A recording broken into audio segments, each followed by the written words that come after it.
lagi di SNS 21 Podcast Satu Kata Satu Hati. Saya Aulia Martelina. Hari ini kita SNS 21 sedang berada di Bali. Kita shootnya lagi di Bali nih. Dan hari ini kita kedapatan tamu yang istimewa, guest yang istimewa juga, merupakan crown manager dari SNS 21. Langsung aja kali ya.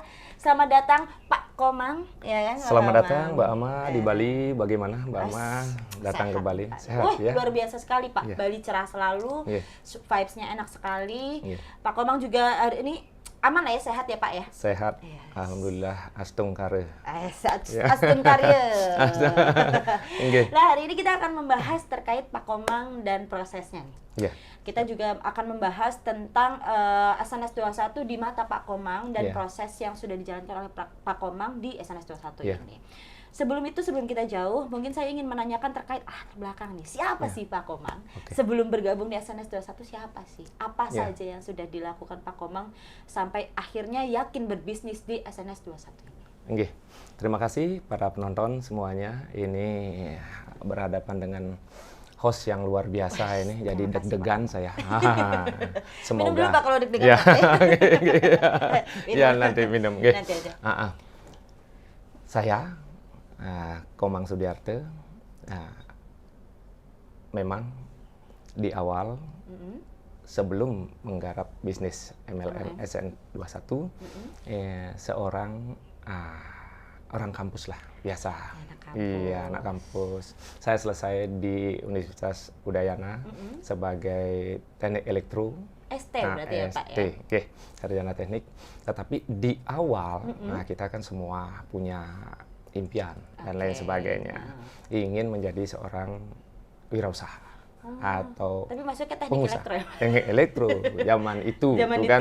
Nah, dimulai dari saya pernah menjadi employee. Tahun 95 sampai tahun 2001. Oke, berarti 6 tahun itu ya? 6 tahun saja sebagai karyawan. Ya? Nah, tetapi di sela-sela menjadi karyawan, ya niat bisnis sudah ada sih. Samping itu instalasi listrik, garap, sampai membuat wartel, sampai 10. Nah, sudah begitu di tahun 2001 saya resign.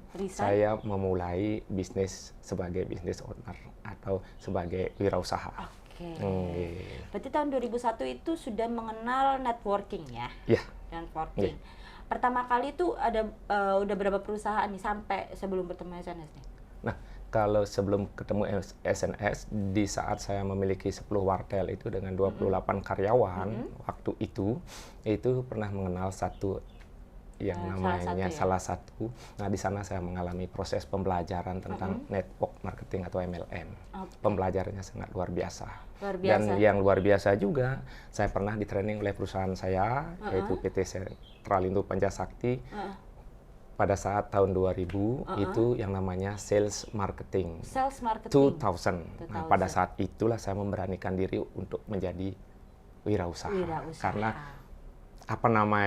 cara-caranya sales marketing di sebuah bisnis itu sudah kayaknya kok mampu. Kayaknya menarik sekali dunia bisnis. Berarti setelah mengenal sales marketing ini, setelah mengenal sales marketing, akhirnya terjun di bidang networking ya, berarti ya, di bidang networking kan banyak nih stigma para masyarakat terkait MLM ataupun bisnis networking ini. Betul.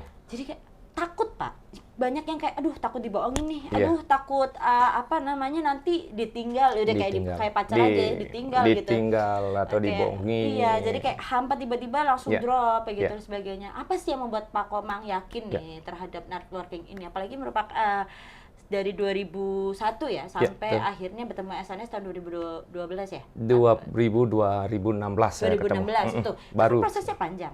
Apa sih yang membuat Pak Komang yakin nih terkait bisnis networking ini?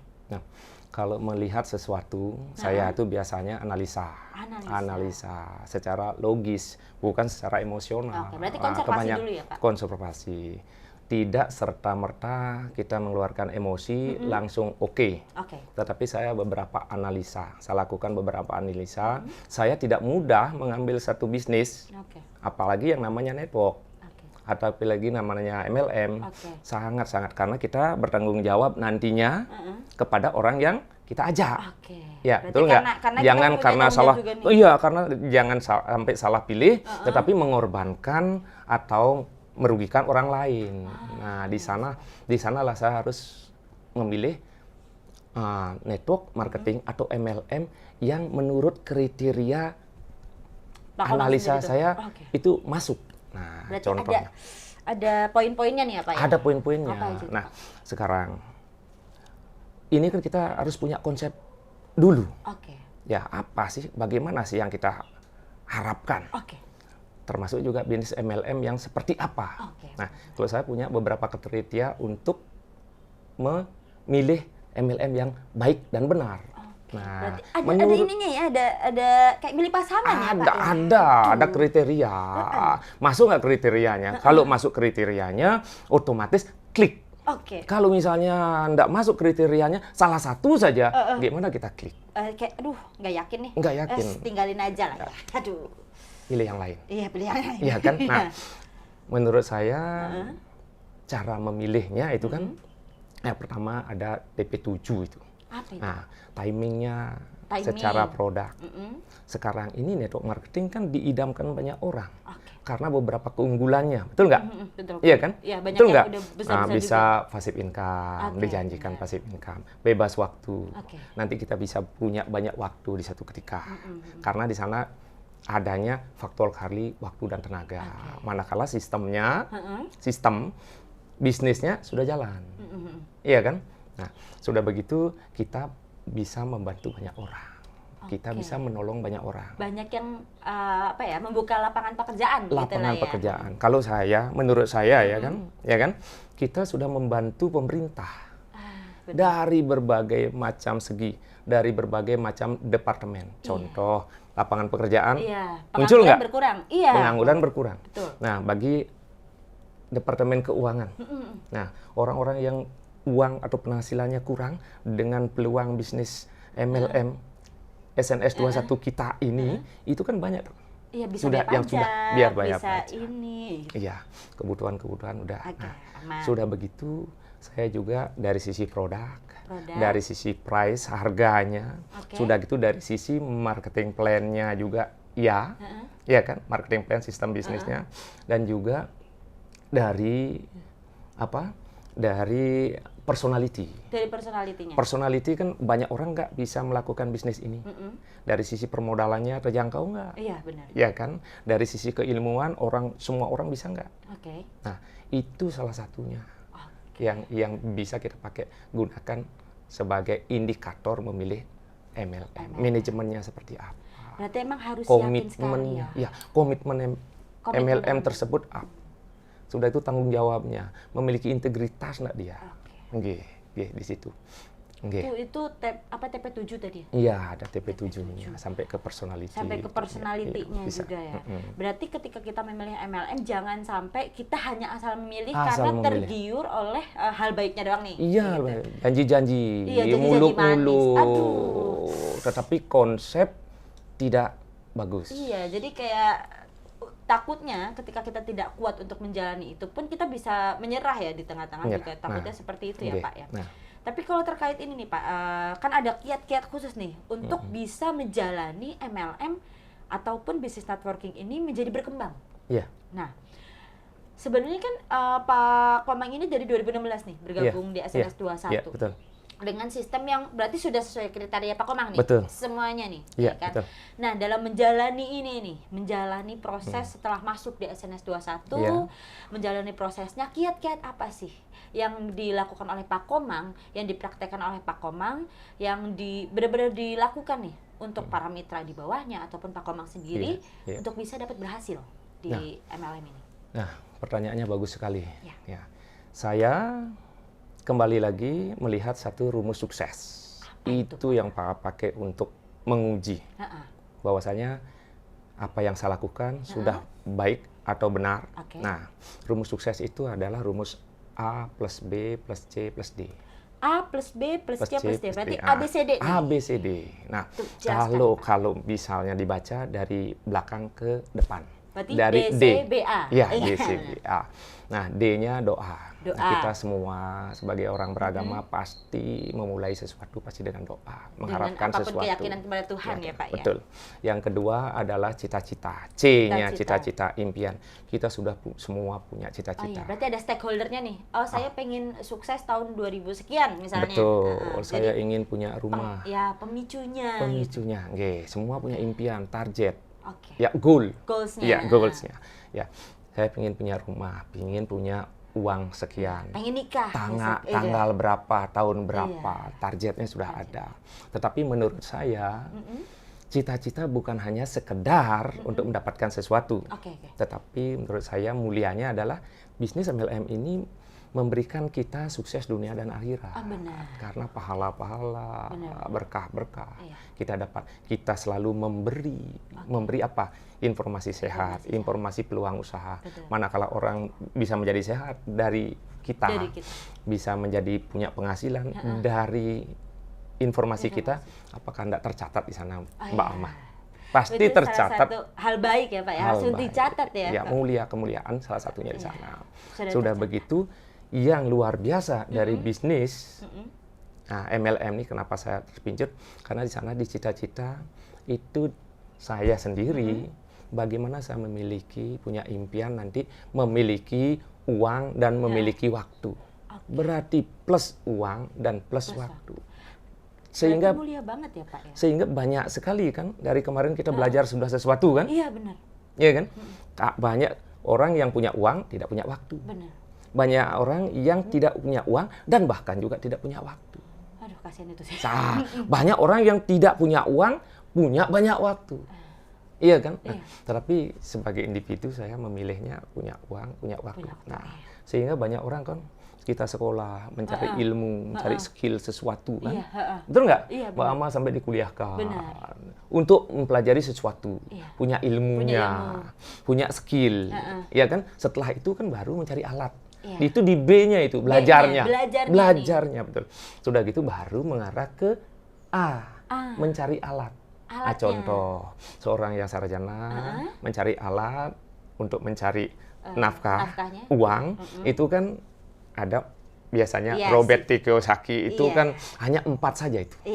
Iya kan, menurut cash flow Robert Kiyosaki. Nah, itu ada kuadran kiri, kuadran kanan. Apa aja itu? Kuadran kirinya itu ada employee. Seperti saya tadi, 6 tahun. 6 tahun sudah. Saya pernah di depan begini-begini. Ya, pernah kena pressure, tekanan, target oleh perusahaan, manajemen yang keras dan lain Gajinya sebagainya. sedikit tapi pekerjaannya banyak. Nah, di situ betul sekali Mbak Ama. Nah, di sana sudah itu pernah saya jadi business owner. Punya wartel 10, karyawan 28, ya kan? Nah, di sana itu punya pelanggan-pelanggan wartel yang menekan kita sebagai owner kita, tetapi ya kan kita karyawannya bos kita, pelanggan kita, betul nggak? Gitu nggak? Ya, sehingga sistemnya kita ngatur, sudah itu waktu tergantung dari bos juga kan, betul nggak? Nah, sehingga ketemulah ini bagaimana saya pindah ke kuadran kanan, yaitu di business owner. Di bawahnya akan menuju ke investor. Nah, di business owner inilah orang bagaimana bisa sukses yang holistik, menurut saya. Karena apa? Waktu kita bisa nanti banyak. Sudah itu uang kita banyak. Memberi kita, berbagi kita banyak. Nah, dengan MLM itu bisa. Kita seperti itu bisa. Jadi bukan hanya dipandang sebelah mata, tapi ada nih, kita harus terbuka matanya bahwa MLM ini bukan seperti yang paradigma yang dibicarakan oleh masyarakat. Karena kan mungkin sebenarnya oknum-oknum itu yang membuat masyarakat akhirnya takut untuk bergabung dengan MLM ya Pak ya. Aduh, berat sekali. Nanti saya ditinggalkan, saya tiba-tiba miskin. Itu ketakutan-ketakutan itu yang terhadap MLM itu ya. Dan sudah dijelaskan kiat-kiatnya nih. Kiat-kiatnya terkait bagaimana kita berbisnis di MLM, memilih MLM yang benar dan baik juga. Nah, tadi kan ada sedikit pembahasan tentang kemuliaan nih Pak. Kemuliaan, bagaimana sih Pak? Kenapa sih? Bukan bagaimana lagi. Kenapa sih MLM itu merupakan bisnis yang mulia? Kenapa menurut Pak Komang MLM ini merupakan bisnis yang idaman? Kenapa nih Pak? Bisa dijelaskan? Ini yang membuat salah satunya saya berada di bisnis MLM itu adalah kemuliaan itu. Kemuliaan itu. Seperti tadi saya bilang, di sini bisa kita berbagi. Oke. Berbagi sehingga kita membuat sekarang ini komunitas kita Sakti Peduli. Nah, kita bisa berbagi. Seperti tadi saya bilang, bagaimana kita bisa berbagi informasi sehat dan peluang usaha, bagaimana orang sehat, orang bisa tersenyum dari mengalami keluhan, dia bisa terbantu sehat. Nah, kira-kira Mbak Ama dapat rasa terima kasih nggak? Iya. Ucapan terima kasih? Iya, pasti dapat. Nah, sudah gitu, mana kalau orang senang, Tuhan mencatat nggak? Iya. Pasti mencatat. Karena itu merupakan suatu kebaikan juga ya Pak? Iya, betul. Nah, di situ, oke ya. Sudah gitu yang kedua, Pak Ama, bagaimana kita memberi informasi peluang usaha di sini kan bisa. Dari orang yang pengangguran, tidak punya pekerjaan, tidak punya penghasilan atau kurang penghasilannya, kita berikan mereka penjelasan yang baik dan benar, konsep-konsep yang benar tentang MLM tersebut. Tidak bagaimana memilih MLM yang tidak abal-abal, tidak seperti kata-kata orang. Baru mendengar MLM saja, kata MLM saja sudah seperti melihat genderuwo. Iya, di situ, kayak melihat setan. Kadang-kadang baru cerita MLM saja, sudah orang pergi, benar nggak, ditinggalkan kita. Gitu, iya, di situ. Langsungin. Di situ. Nah, manakala orang yang tadinya mau tambahan penghasilan, dia dapatkan penghasilan, dapat terima kasih lagi nggak? Iya, benar. Dapat terima kasih lagi lah. Apalagi tercatat hasilnya nyata ya Pak? Hasilnya nyata. Tercatat lagi nggak? Tercatat. Pak. Nah, itu kemuliaan itu. Kemuliaan. Ya, sehingga saya punya prinsip, nah dengan MLM kita bisa mendapatkan sesuatu di dunia dan akhirat. Nah, itulah kemuliaan yang membuat saya kuat dan ingin selalu menginformasikan MLM dengan konsep-konsep yang sangat benar. Apalagi di SNS 21 ini sistemnya sangat-sangat transparan dan transparan, adil, transparan, terbukti. Oke, mantap. Nah, kan sehingga orang yang negatif melihat MLM, ya kan, di luaran sana tapi di luar SNS, di luaran sana kita kasih pembelajaran. Yang penting mereka atau kita mau rendah diri untuk belajar, ingin tahu hal-hal yang benar, tidak mendengarkan dari orang-orang yang gagal, yang selalu negatif, gitu kan, ya kan, yang baru tahu kulit-kulitnya saja, tapi dalemannya mereka belum tahu gitu, Mbak Biar Ama. itu pembangunan personal juga ya Pak nanti ya, building staff juga di situ, jadi kayak ada yang menarik dan lain-lain juga ya. Iya. Nah, nanti mungkin ada penjelasan yang lebih rinci lagi nih terkait personalnya ya. Tadi kan kita udah jelaskan secara employee-nya, terus perusahaan ya, terus perusahaan, secara business owner, secara sistem, secara kiat-kiat dan lainnya. Nah, kita bakalan nanti ada pembahasan lagi di part 2 nih. Mungkin bisa dijelaskan nih, apa nih yang mau dijelaskan nih? Oke, bagaimana kita memiliki konsep, ya kan, konsep diri tentunya. Ya, konsep diri itu adalah personalnya. Nah, personalnya dan memiliki citra diri yang bagus. Ya kan, sehingga nanti orang bisa dan mau mengikuti kita, ya kan? Kayak magnet, nah, ya, Pak? Kayak magnet. Nah, sehingga di episode pertama ini, bagaimana MLM itu merupakan sebuah profesi yang sangat-sangat dan harus diperjuangkan, dan nanti akan diidolakan banyak orang karena ada faktor kali waktu dan tenaga, tetapi yang luar biasa, ya kan, melalui MLM SNS 21 yang produk unggulannya adalah susu, saya juga buat tagline loh. Apa itu Pak tagline-nya itu Pak? Tagline-nya itu adalah apa? Easy, simple, it's meal, mudah, sederhana, hanya susu. Produk kebutuhan, produk yang tidak bisa dihindari oleh siapapun. Kira-kira siapa yang bisa menghindari susu? Tidak ada kan? Sehingga bisnis besar nggak? Bisnis besar nih. Saya menganggap bisnis SNS 21 dengan susu Profit sebagai produk unggulan ini bisnis big sangat besar. Karena apa? Pasar kita semua orang dari Sabang sampai Merauke tanpa batas. Kita bisa sales, marketing. Benar banget. Nah, kalau penonton tertarik dengan MLM, profesi ingin mengetahui cara bahwasanya menurut saya berjanji bahwasanya melalui profesi MLM ini kita akan sebagai magnet uang dan magnet orang. Oke. Itu akan saya bahas di episode yang kedua, part 2-nya. Oke, luar biasa sekali. Nanti kita akan ngobrol lagi sama Pak Komang terkait part 2-nya nih, ya kan? Kita tutup dulu nih. Nanti kita bakalan ketemu lagi di episode kedua. Tips and Trik-triknya 5 langkah untuk sukses sebagai magnet uang dan magnet orang. Oke, luar biasa. Oke, terima kasih untuk Mbak pertama Ama. kita tutup dulu nih Pak. Nanti kita bakal lanjut lagi. Saya Aulia Rahma dan juga ada saya Komang Sudiarte. Yes, kita bakal ketemu lagi di part 2. See you At the top. Satu kata, satu hati.